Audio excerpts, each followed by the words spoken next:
workers, more than 4 million of them. Aides and orderlies, nurses and technicians, clerical employees and maintenance workers, social workers and porters, pharmacists and therapists. Men and women who help make our healthcare institutions function. These workers are concerned about patient care, concerned about the delivery of health care, concerned about themselves. They've learned that by themselves they are powerless. That's why they are joining 1199. For workers throughout the country. I like the idea of a union. It seems to me, you know, that it's the only way a working man can solve problems. And I like to be able to sit down and talk about problems, and rather than, you know, in a rational manner, and a union seems to me to be a good way of doing it. I think that by bonding together, we can get some strength, and we can affect a change. So that's what a union is, togetherness, you know, within the people that you're working, your co-workers. The process of, one, believing we needed collective bargaining, two, believing we need a union, and two, believing we needed as good a union as we could, and that's how we end up with 1199. 1199 give us a decent living. They fight for us to have decent benefits. When we get sick, we can go into the hospital, we can get decent care, we get our prescription filled, and then it's a united group of people. Here, early in 1958, at the headquarters of local 1199 Retail Drug Workers Union, the General Counsel, the stewards, met to consider a request for help.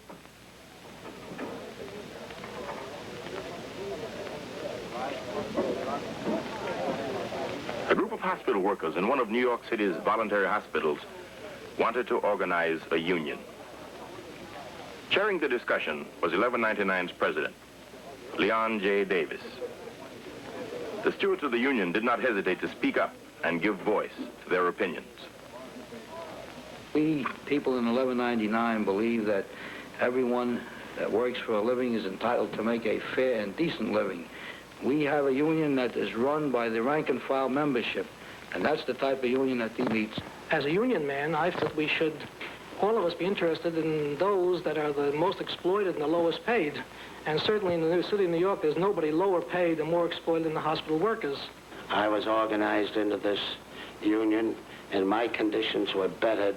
I felt as though it was my duty as a union member to go out and do everything I could to organize them and work towards giving them the dignity and the respect that I have myself at this moment. Here in the richest city and the richest nation in the world, 35,000 hospital workers, most of them Negroes and Puerto Ricans, are forced to live in poverty and squalor. When 1199 started to organize hospital workers in 1959, few believed they could succeed. They were up against some of the nation's most powerful medical institutions. The laws were stacked against them. No minimum wage, no disability benefits, no unemployment insurance, no right to have a union. Hospital workers were truly forgotten men and women, second-class citizens. When the hospital trustees refused to meet with them, 3,500 workers walked out at 7 hospitals.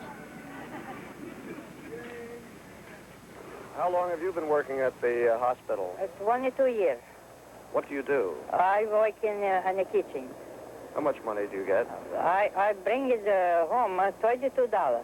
$22. $32? $22. And no raise.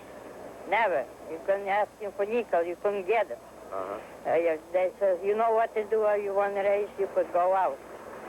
So many years I spent, that's a shame, and I work for such a little money. I can afford myself decent clothes and decent something, shoes. We have been working so long as slaves that we just couldn't go, we couldn't do anything else but to come out here and try to fight for our rights. It was the first major hospital strike in the nation. The AFL-CIO and the Civil Rights Movement rallied to their support. The workers walked the picket lines for 46 days. And when it was over, the hospitals had to recognize the newborn strength of the workers and their unions. Struggle has been the watchword of the hospital workers. They had to fight hard to win the simple right to have a union. They struck for 46 days in 1959 and for 56 days in 1962. We weren't scabbing and we weren't begging. We were out there fighting for what belonged to us. Well, I was a little afraid when the strike came about going out on strike. I'd never been on strike before. I read about it, how police hit people, how it's rough. It was rough. It was rough with the police.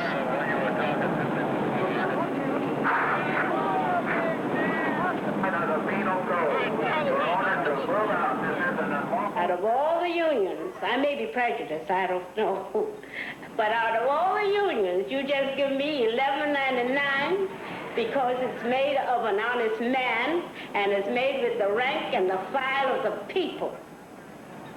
So there is solidarity. Any man that can go to jail without selling out his people for 30 days and suffer a heart attack, you've got to give it to him. Local 1199, President Leon Davis. It's highly illegal and irregular, and it's a matter of not prosecution, but persecution. One of our great victories was when we got the governor of the state, Governor Rockefeller, to sign the collective bargaining law. And this we won after our early struggles in the union. We won the first strike when the hospital agreed that we did have a union, Local 1199, and for the first time, we had a say in what went on, what affects us, what is our life work. When a woman is going to have a child, she expects it to come forth in its 9th month. And when she sees it, she's proud of it. And that child begins to grow and become a beautiful thing, bubbling. And when she takes a step, 1, 2, 3, you feel the joy to know and see that union grow from 500 to 25,000. You know that is something to be elated by.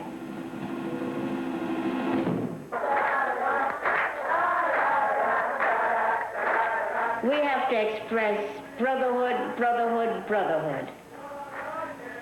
For that's the way we go.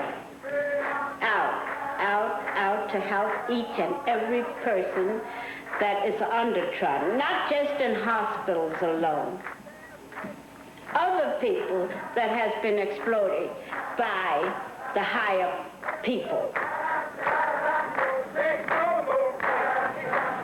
They have helped us, groups like NACP and CORE and SNCC. They walked on our lines when we needed them, and we walked on their lines when they needed us.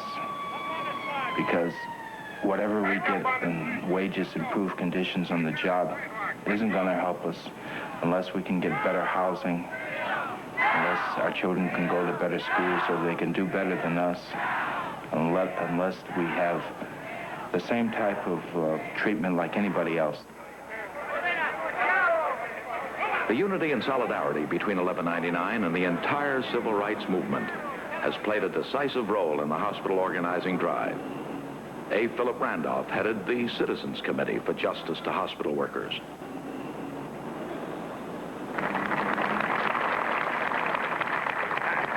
Roy Wilkins. Nobody gives you anything. You have to agitate, educate, and sometimes you have to bludgeon people into giving you what is rightfully yours. I think the hospital workers have given New York an inspiration. They have recalled that America is the home of the people who fight for the man lowest down. I want now the kind of comradeship that's beginning there to go, so that it'll be impossible for exploiters to say to you, you're a Puerto Rican, you're a Negro, and play you off against each other. It's good to be proud of the country from which you come or of the race. but never at the expense of forgetting that we are all human, yes, and we're all Americans, and we're making a better America. With the conditions that exist, it is important for our people, both the Puerto Ricans and the so-called Negroes, to realize Malcolm X. and if the masses of people who are workers want a solution to their problem, don't select anybody to speak for you who is polite, who is compromising, or who is afraid of upsetting the status quo, or the apple cart of those people who are running City Hall, or sitting in Albany, or sitting in the White House. As Leon Davis has already proven, you don't get a job done unless you show the man that you're not afraid to go to jail. If you aren't willing to pay that price, then you don't need the reward or the benefits that go along with it. I'm fully confident that your historic organizing Dr. Martin crusade Luther King. will be successful in eliminating poverty wages and winning decent standards in local 1199 contracts. And I bid you Godspeed in your efforts.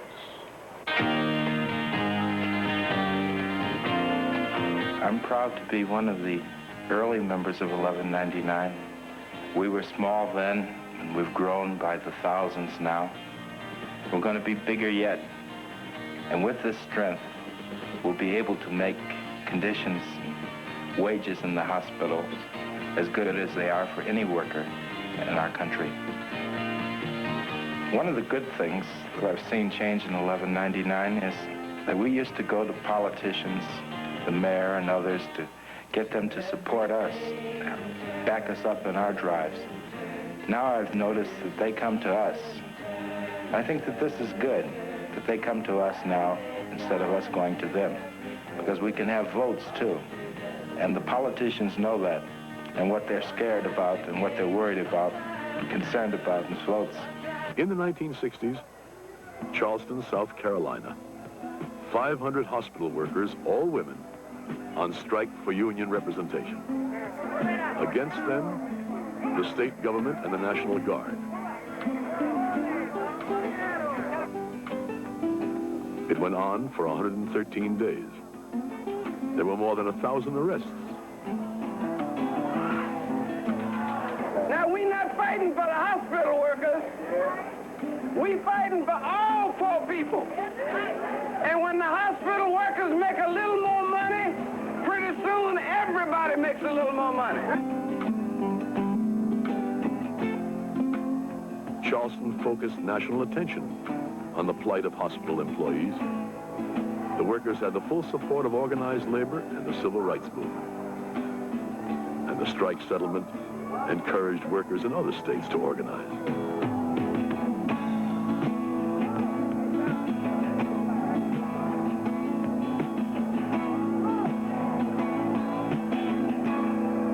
In 12 hours, 50,000 New York hospital workers could hit the bricks, but there is some progress in contract talks between the union, Local 1199, and the League of Voluntary Hospitals. This is the room where the union delegates, the members of the negotiating committee, have been caucusing all day long as they've been weighing what the offers have been from management. Now, the distance is about 20 to 25 feet. We're walking down the hallway now to where management has been making its announcements. They are angry, they are tired. They are some of the 50,000 clerical workers, lab technicians, x-ray technicians, maintenance workers, pharmacists, and cooks that make up local. A few more hospitals may be ready to break ranks with the League of Voluntary Hospitals to make their own deals with the union. That could, in fact, break the back of the Voluntary Hospitals League, and that could mean good news for the union members. Now, Eyewitness News.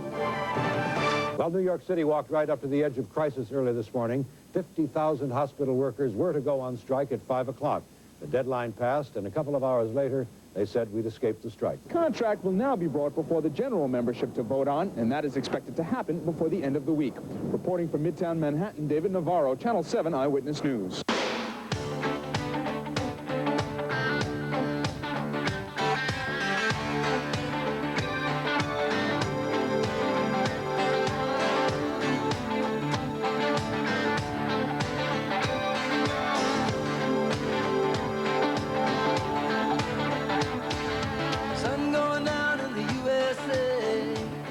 We have to reinvigorate the labor movement, that we have to come together to chart a better future for working people, and people agree with that. And I think that people of all colors and of all ethnic groups should band together to chart a better life. What the members need are better conditions for working, better wages, and we also need to know that our jobs are secure. The New York City hospitals are in a crisis.